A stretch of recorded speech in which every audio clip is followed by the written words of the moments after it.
తిలక్ గారు మీకేమనిపిస్తుంది? ధర్మం అనిపిస్తుందా వీళ్ళు ఇట్లా చేయటం?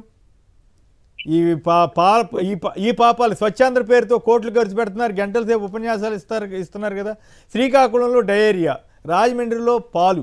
సంక్షిప్తంగా ఈ 3-4 అంశాల మీద కూడా చర్చ జరిపిన తర్వాత మనం మెయిన్ అంశంలోకి వెళదాం, తిరుమల ఇష్యూలోకి.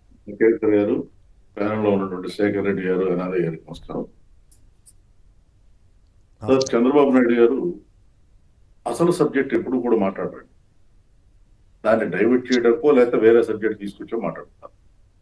ఇంతకు ముందు రాజకీయాల కోసం న్యాయస్థానాలను వేదికగా చేసుకోవడం కొన్ని సందర్భాల్లో జరిగింది. దాన్ని ఒకరిద్దరు న్యాయమూర్తులు కూడా ఆక్షేపణ తెలిపారు. న్యాయస్థానాలను రాజకీయ వేదికలు చేయొద్దని చెప్పి కూడా వ్యాఖ్యానించారు. ఇప్పుడు శాసనసభను రాజకీయ వేదికగా కాదు, ఆయన కుటుంబ సంస్థ హెరిటేజ్ కోసం దాన్ని వేదికగా మార్చారు. దాని మీద మళ్ళీ వెళ్దాం. ఇప్పుడు శ్రీకాకుళంలో డయేరియా, రాజమండ్రిలో పాల సమస్యని ప్రభుత్వం పట్టించుకోవాలా అక్కర్లేదు? ఆ ఇష్యూ మీద కొద్ది సంక్షిప్తంగా మాట్లాడి. శాసనసభలో మిగతా అంశాలన్నింటినీ కూడా పక్కన పెట్టి చర్చించాల్సిన అంశాలు ఏమిటంటే, తక్షణం జరిగినటువంటి ఆ ఇన్సిడెంట్స్, పాల వలన చనిపోయింది కానీ డయేరియా వలన చనిపోయింది కానీ, ఈ 2 ఇన్సిడెంట్స్ లో ప్రభుత్వ నిర్లక్ష్యం ఉందా లేదా నేను ఎట్లా చెప్తానంటే, అసలు ఈ రాష్ట్రంలో హెల్త్ మినిస్టర్ ఉన్నాడా? మున్సిపల్ మినిస్టర్ ఉన్నారా? యానిమల్ మినిస్టర్ ఉన్నారా? వీళ్ళు ముగ్గురు వెళ్ళాలి కదా అక్కడికి. అంటే ప్రజల ప్రాణాలు పోయినా కానీ వీళ్ళకి లడ్డు ముఖ్యమా? హెరిటేజ్ మీద మాట్లాడటమే ముఖ్యమా? వెళ్ళాలి కదా. పాలలో కల్తీ జరిగిందంటే యానిమల్ మినిస్టర్ ఏం చేస్తున్నారు? అక్కడ డయేరియా వచ్చిందంటే మున్సిపల్ మినిస్టర్ ఏం చేస్తున్నారు? ఇది చాలా హెల్త్ మినిస్టర్ అసలు మొట్టమొదటి నుంచి ఈ ప్రభుత్వం ఏర్పడినప్పటి నుంచి హెల్త్ మినిస్టర్ ఎక్కడ ఉంటారు? ఏ ఇన్సిడెంట్ జరిగినా ఎక్కడికి వెళ్ళరు, మాట్లాడరు. అదో విచిత్రమైన పరిస్థితి. అది ప్రయారిటీస్ ఏమిటనేది గుర్తించకుండా, ప్రయారిటీస్ ఫిక్స్ చేసుకోకుండా ఆయన రాజకీయ వ్యాపార ప్రయోజనాలు మాత్రమే పరిగణలో తీసుకుంటారనేది నా స్పష్టమైన అభిప్రాయం. రైట్. శేఖర్ గారు, సంక్షిప్తంగా ఈ శ్రీకాకుళం డయేరియా ఇష్యూ కానీ పాల కల్తీ కానీ దీని మీద మీ కామెంట్ చెప్పండి. సార్, ఈ ప్రభుత్వమే కల్తీ సార్. ఎందుకంటే సార్, ఈ ప్రభుత్వం అధికారంలోకి వచ్చిన తర్వాత 20 నెలల్లో 36 కల్తీ ఘటనలు జరిగితే 900 మందికి పైగా బాధితులు ఉండగా 40 మంది చిన్నారులు మృతి చెందారు సార్. హెల్త్ మినిస్టర్ ఎటు పోయాడో తెలియదు సార్. ప్రభుత్వ మెడికల్ కాలేజీలని పేదవాళ్ళకి వైద్యం అందించాల్సినటువంటి ప్రభుత్వ మెడికల్ కాలేజీలని ప్రైవేట్ పరం చేయడం కోసం ముందుండే హెల్త్ మినిస్టర్ ఏమో 36 కల్తీ ఘటనలు జరిగి 300 మందికి పైగా బాధితులుగా ఉండి 40 మంది చిన్నారులు ఇప్పటి వరకు మృతి చెందినా సరే ఈ ప్రభుత్వం ఎక్కడికి పట్టించుకున్న పాపాన్ని పోలేస్తారు. అంతెందుకు సార్, సాక్షాత్తు ముఖ్యమంత్రి గారి సొంత నియోజకవర్గం కుప్పంలో సింథటిక్ పాలు తయారు చేస్తున్నట్టుగా వార్తలు వచ్చాయి సార్. కానీ ఈ రోజు వరకు పట్టించుకున్న కర్ణాటక పోలీసులు పట్టుకున్నట్టున్నారు కదా దాన్ని. కర్ణాటక పోలీసులు సార్ కుప్పం నుంచి తీసుకొచ్చి బెంగళూరులో అమ్ముతున్నారని కర్ణాటక పోలీసులు పట్టుకున్నారు, కానీ కుప్పంలో మన ఆంధ్ర పోలీసులకు మాత్రం దొరకలేదు సార్. వాళ్ళు ఎంత దుర్మార్గమో చూడండి సార్. ఇక రాజమండ్రికి వస్తే సార్, ఆగని కల్తీ మరణాలు, ఎంతమందిని బలిగొట్టుకుంటారు. మరి ప్రభుత్వం ఈ రోజు వరకు ఏమైపోయింది సార్? కనీసం బాధితులను పరామర్శించాల్సిన అవసరం లేదా హెల్త్ మినిస్టర్కి? ప్రభుత్వం తరపు నుంచి వాళ్ళకి కనీసం అండగా నిలబడాల్సినటువంటి అవసరం లేదా? ప్రభుత్వ వైద్యాన్ని నమ్మకం లక్షలు ఖర్చు పెట్టి వాళ్ళు ప్రైవేట్ ఆసుపత్రిలో చేరారు సార్. వైఎస్ఆర్సీపీ నేతలు, వైఎస్ఆర్సీపీ మాజీ ఎమ్మెల్యేలు, మంత్రులు అండగా ఉన్నారు తప్పిస్తే ఈ రోజుకి ప్రభుత్వం అండగా ఎక్కడ ఉన్నటువంటి పరిస్థితి కనిపించట్లేదు సార్. ఇక డయేరియా మరణాలు సార్, ఎంత ఇది హృదయ విదారకరమైనటువంటి అంశం అంటే, ఈ ప్రభుత్వం అధికారంలోకి వచ్చిన తర్వాత సార్ గిరిజన సంక్షేమ పాఠశాలల దగ్గర నుంచి సార్, మొదటగా గిరిజన సంక్షేమ పాఠశాలలు తీసుకున్నాం సార్. వాటర్ కంటామినేట్ అయ్యి పిల్లలు చనిపోతారు సార్, ఫుడ్ కంటామినేట్ అయ్యి పిల్లలు చనిపోతారు సార్. ఇంత దుర్మార్గంగా ప్రభుత్వం నిర్వహించేటువంటి సాంఘిక సంక్షేమ హాస్టల్స్, గిరిజన సంక్షేమ హాస్టల్స్ లోనే దుర్మార్గమైన పరిస్థితి ఉంది సార్. ఇక పారిశుద్ధ్యం పడకేసింది అనడానికి నిదర్శనమే ఏదైతే శ్రీకాకుళంలో మృత్యుగంటగా 4 మృతి, 68 మందికి తీవ్ర అస్వస్థత, మున్సిపల్ కుళాయి పారిశుద్ధ్యం పడకేయడం వల్లే కదా సరే జరిగింది. మున్సిపల్ కుళాయిలో కాలకోట విషం వెళ్తా ఉన్నా సరే మరి ఈ ప్రభుత్వం ఏం చేస్తా ఉంది? ఒకరిద్దరు కాదు సార్, 4 మృతి చెందారు, 68 మందికి తీవ్రమైనటువంటి అస్వస్థత. ప్రజల ప్రాణాలంటే లెక్కలేదా? ఇవన్నీ పక్కకు వదిలేసి సార్ పాలన గాలికి వదిలేశారు సార్. సంక్షేమం లేదు, అభివృద్ధి లేదు, పరిపాలన లేదు, ఏమీ లేదు సార్. కేవలం మతం అనే ముసుగు తీసుకొచ్చి మతం అనే గంతలు ప్రజలకు కట్టి ఈ రోజు వాళ్ళు దోచుకునే పరవాన పోతున్నారు తప్పిస్తే, పరిపాలన కొనసాగించుకుంటూ పోతున్నారు తప్పిస్తే, ఎక్కడ కూడా ప్రజా పరిపాలన మాత్రం కొనసాగట్లేదు సార్. ప్రజలకు ఆరోగ్యం లేదు, ప్రజలకి విద్య లేదు. ప్రతి నెల చంద్రబాబు గారు స్వచ్ఛాంధ్ర అంటూ తిరుగుతుంటారు కదా సభలో. మొన్న కూడా వినుకొండ వెళ్ళి ఏదో మాట అన్ని రాజకీయ ఉపన్యాసాలు చేశారు తప్ప స్వచ్ఛాంధ్ర గురించి ఏం మాట్లాడారు తెలియదు. మరి ఆ స్వచ్ఛాంధ్ర ఏమైపోయింది? కోట్లు ఖర్చు పెడుతున్నారు కదా, శ్రీకాకుళంలో డయేరియా రావటం ఏంటి, అనేక చోట్ల ఈ పారిశుద్ధ్య సమస్యలు రావటం ఏంటి? మరి వీటి మీద చంద్రబాబు గారు శ్రద్ధ పెడితే మంచిదేమో.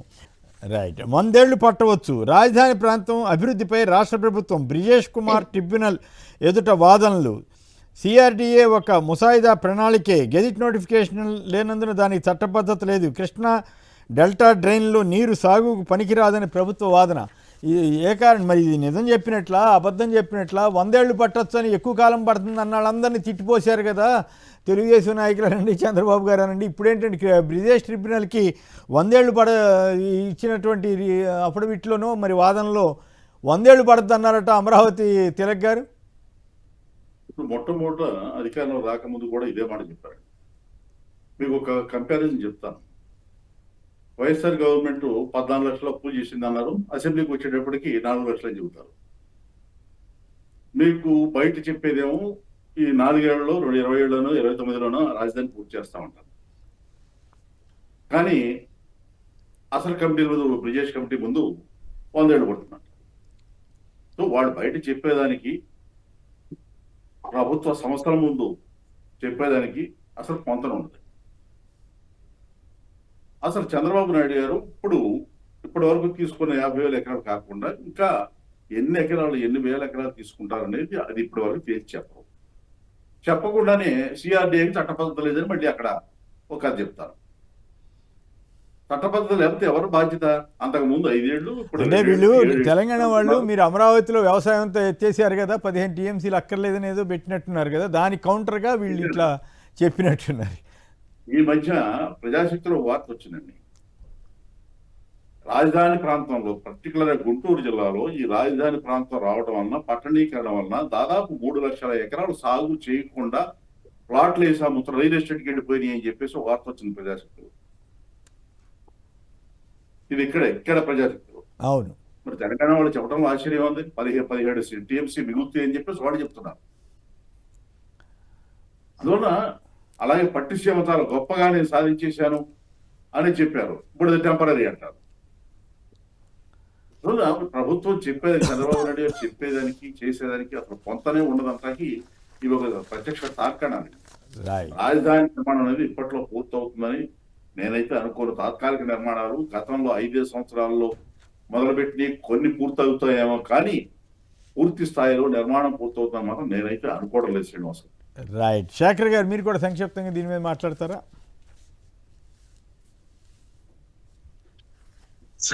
సార్, రాజధాని నిర్మాణం అనేది ఓవర్ నైట్ అయిపోదండి. అద్భుతాలు సృష్టించడం కుదరదండి. రాజధాని నిర్మాణం కోసం లక్షల కోట్ల రూపాయల ప్రజాధనం అవసరం. రాజధానిని ఈ కాలంలో ఏదైనా ఒక నగరాన్ని నిర్మించడం కష్టమండి. నగరం అనేది పెరగాలి తప్పిస్తే నిర్మించడం కష్టమని మీలాంటి పెద్దలు చెప్పారు, మాలాంటి ఏదైతే చదువుకున్న వ్యక్తులు చెప్పినా సరే మన మీద ఎదురుదాడి చేశారు సార్. రాజధాని ద్రోహులు అన్నారు సార్, రాష్ట్ర ద్రోహులు అన్నారు సార్, జాతి ద్రోహులు అన్నారు సార్. మరి ఈరోజు వీళ్ళే బ్రిజేష్ కుమార్ ట్రిబ్యునల్ ఎదుట రాజధాని నిర్మాణానికి 100 ఏళ్ళు పడుతుంది, 100 ఏళ్ళకు పైగా పట్టొచ్చు, ఖచ్చితంగా చెప్పలేదు సార్, పట్టొచ్చు అన్నట్టుగా చెప్పారు సార్. ఇవి కాకుండా సిఆర్డీఏ గురించి కూడా చట్టబద్ధత లేదు, కేవలం ముసాయిదాత అని చెప్పారు సార్. సరే, ఇవన్నీ మేము మాట్లాడితే మమ్మల్ని రాష్ట్ర ద్రోహులుగా చెప్పారు కదా, మరి ప్రభుత్వం మాట్లాడితే ప్రభుత్వం కూడా రాష్ట్ర ద్రోహుల, ప్రభుత్వం కూడా జాతి ద్రోహుల, ప్రభుత్వం కూడా ఏదైతే రాజధాని ద్రోహులు అనేది కూడా వాళ్ళే సమాధానం చెప్పాలి సార్. రైట్. చంద్రబాబు అధికార దుర్వినియోగానికి పాల్పడుతున్నారు, సిఐడి చేత కేసులన్నింటినీ మూయించి వేస్తున్నారు, ఇన్నర్ రింగ్ కుంభకోణంలో కేసులో కూడా ఇదే పని చేస్తున్నారు, ముఖ్యమంత్రిగా అందరినీ ప్రభావితం చేస్తున్నారు, అందువల్ల ఆయన ముందస్తు బెయిల్ రద్దు చేయండి, హైకోర్టులో ఆళ్ల రామకృష్ణారెడ్డి పిటిషన్, తదుపరి విచారణ మార్చి 10కి వాయిదా. సో రామకృష్ణారెడ్డి గారు తీసుకొచ్చిన ఈ వాదన మీద మీరేమంటారు యానాదయ్య గారు? వాస్తవే కదండి రామకృష్ణారెడ్డి గారు. ఎందుకంటే చంద్రబాబు నాయుడు గారు అధికారంలోకి వచ్చిన తర్వాత మొత్తం ఆయన పైన ఉన్నటువంటి కేసులన్నీ కూడా మాఫీ చేసుకోవాలనేది ఆయన ఆలోచన. ఎందుకంటే అవన్నీ కూడా విచారం చేసి అవన్నీ కూడా ఆ కేసులన్నీ కూడా ప్రూఫ్ తేలిన తర్వాత అవన్నీ కూడా సబ్మిట్ చేయడం జరిగింది కోర్టులో ఉన్నటువంటి పరిధిలో. అది కోర్టు చంద్రబాబు నాయుడు గారు దోష నిర్దోష తేల్చాల్సినటువంటి పరిస్థితి ఉంది. తప్పకుండా చంద్రబాబు నాయుడు గారు తప్పు చేశారు. ఆ కేసులన్నిటిలో కూడా చంద్రబాబు నాయుడు గారు తప్పకుండా ఆ కేసులు శిక్ష పడుతుందనే ఆలోచన చంద్రబాబు నాయుడుకి తెలుసు కాబట్టి ఈ రోజు అధికారులందరినీ కూడా ఈ రోజు ఆయన అధికారంలోకి వచ్చిన తర్వాత ఆ రోజు ఎవరైతే విచారణ చేశారో ఎవరైతే కంప్లైంటర్స్ ఉన్నారో వాళ్ళందరినీ బెదిరించి అవన్నీ కూడా వెనక్కి తీసుకొని కేసులన్నీ రద్దు తెచ్చుకునేటటువంటి పరిస్థితి రావడం జరిగింది. అందుకే ఈ రోజు ఆళ్ల రామకృష్ణారెడ్డి గారు గతంలో కూడా ఇద్దరు వేశారు. అవన్నీ కూడా ఏ అయితే ఛార్జ్ షీట్లు అవన్నీ ఉండో అవన్నీ కూడా హ్యాండ్ ఓవర్ చేయండి. తప్పకుండా కోర్టు ఇవన్నీ కూడా ఈ కేసు పైన విచారణ జరపాలి. ఎందుకంటే ఒక ముఖ్యమంత్రి మాజీ ముఖ్యమంత్రిగా ఉన్న టైంలో ఆయన ముఖ్యమంత్రిగా ఉన్న టైంలో చేసినటువంటి తప్పులన్నీ కూడా నిర్ధారణ అయ్యి కోర్టు పరిధిలో నడిచేటప్పుడు ఉన్న కేసులు తర్వాత ఆయన అధికారంలోకి వచ్చినాక అధికారాన్ని అడ్డపెట్టుకొని రద్దు చేసుకోవచ్చు అనేటటువంటి మెసేజ్ పోతే ఇంకా న్యాయస్థానాలు ఎందుకు? ఎవరైనా తప్పు చేయొచ్చు. అతను ఏదైనా అధికారంలోకి వచ్చినప్పుడు ఆ తప్పులన్నీ ఆయనే ఆ కేసులన్నీ కొట్టేపించుకునే పరిస్థితి వచ్చిందంటే ఇంక ఈ భారతదేశ రాజ్యాంగాన్ని కానీ న్యాయస్థానాలు కానీ ఈ సుప్రీం కోర్టులు కానీ హైకోర్టు కానీ ఇవన్నీ కూడా వ్యర్థమే కదా. మరి ఖచ్చితంగా అవన్నీ హ్యాండ్ ఓవర్ చేయాల్సినటువంటి అవసరం ఉంది. ఆ కేసులన్నిటిపైన కూడా తప్పకుండా విచారణ జరపాల్సినటువంటిది. ఎందుకంటే చంద్రబాబు నాయుడు గారు తప్పు చేశారని స్వయంగా దొరికిపోయిన తర్వాత 53 రోజులు జైల్లో ఉన్నప్పుడు నిమిషానికి గంటకు కోట్ల రూపాయలు ఖర్చు పెట్టి ఎంతో మంది లాయర్లను తెచ్చినా కానీ 53 రోజులు బెయిల్ రాలేదంటే తప్పకుండా ఆయన చేసినటువంటి తప్పులు ఉన్నాయని తేలిపోయింది. అందుకు భయపడే ఈ రోజు ఆ కేసులన్నీ కూడా మాఫీ చేయించుకొని ఎవరైతే అధికారంలో వాళ్ళందరినీ బెదిరించేసి తిరిగి ఇతరుల పైన కేసులు పెట్టించేటటువంటి దుర్మార్గమైన పరిస్థితి వచ్చింది. కాబట్టి ఆళ్ల రామకృష్ణారెడ్డి గారు వేసిన బిల్లు ఖచ్చితంగా దానిపైన విచారణ జరపాలి. చంద్రబాబు నాయుడు కేసులు అన్ని కూడా తప్పకుండా విచారణ జరిపితే అసలు దొంగలు ఎవరో బయటపడతారు.